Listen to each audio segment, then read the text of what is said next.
You know, you hear over the radio, we're taking fire, we're under fire. We're under fire. And you hear the pleading in their voices. You can hear it. That they need help bad.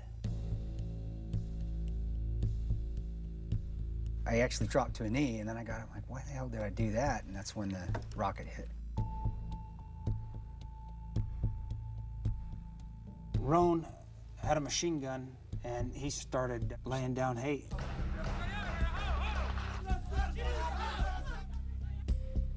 I rolled him over. There's no response. I ripped off his body armor, took a pulse, couldn't feel nothing. When you realize they're dead, what do? I just kind of said a prayer over both of them.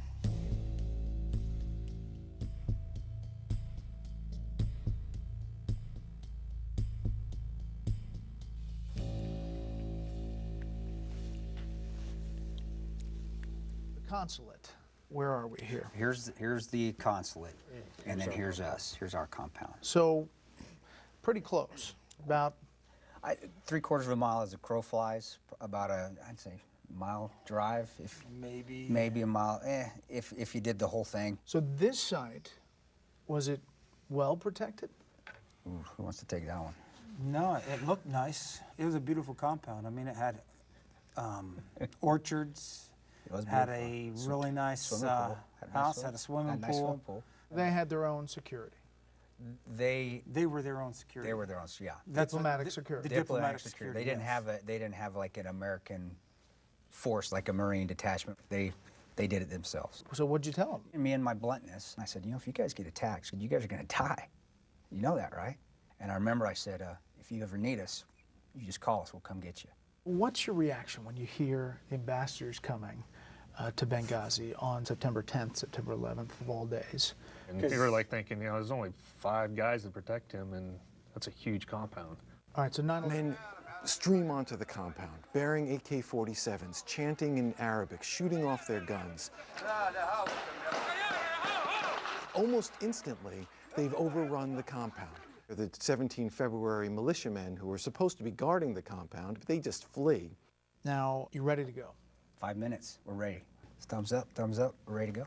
Then what happens? I went up to the TL and I said, hey, we're ready to go. Bob looks right through me and looks at the team leader and goes, you guys need to wait. He's on the phone talking to somebody. I assumed they were trying to coordinate us to link up with 17 February. Which is the local militia. Which is the local militia. It had probably been 15 minutes, I think, and I got out of the car, and Bob and the team lead were standing on the front porch, and I just said, hey, you know, we need to get over there. We're losing the initiative, you know. And Bob just looked straight at me and said, stand down, you need to wait. We're starting to get calls from the State Department, guys, saying, hey, we're taking fire.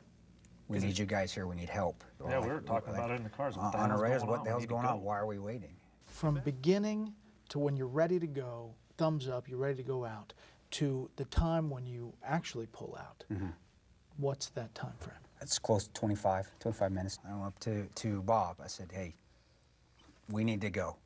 And got the weight again. And I got in my car, I told the TL, get in the back seat.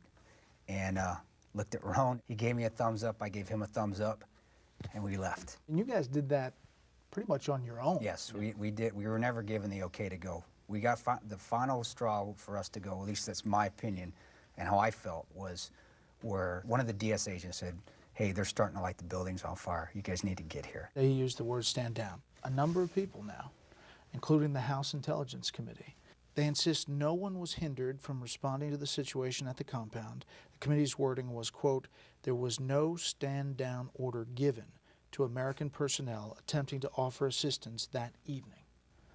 So what do you say to that? No, it happened. It happened on the ground. All I can talk about is what happened on the ground that night. To you? To us. To myself twice, and to Tig once. It happened that night. That happened. We were told to wait, stand down. We were delayed 3 times. That was my first reaction.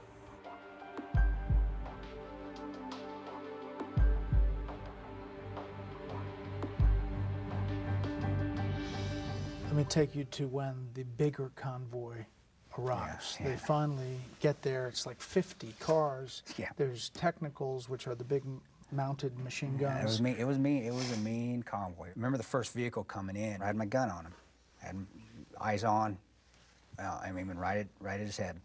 And I just reached my hand off with my offhand, and I went like this, and he reached out the car and did like a big smile. And one thing that we've learned on these jobs is you have to know how to read people. But is there a part of you guys that looked at that convoy and said, well, where was that? Yeah. Where was that before? Yes, I mean, I did. Like, where the hell were these guys?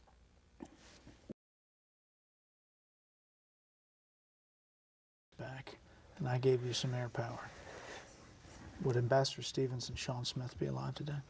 Yes, to me, if without the delay, they would still be alive. My gut is yes. You in on that? I'd strongly believe if we'd have left immediately, they'd still be alive today. I think there's a lot of things could have been different. I mean, air power, if we had some air support, if they'd have sent somebody in. The Spectre, in my opinion, can see heat signatures, and you know, They would be able to see the mortar they team would be able to see setting the up. mortars team setting up. Which means that Roan and Bub would be alive. Would it have improved our chances? Oh heck yeah.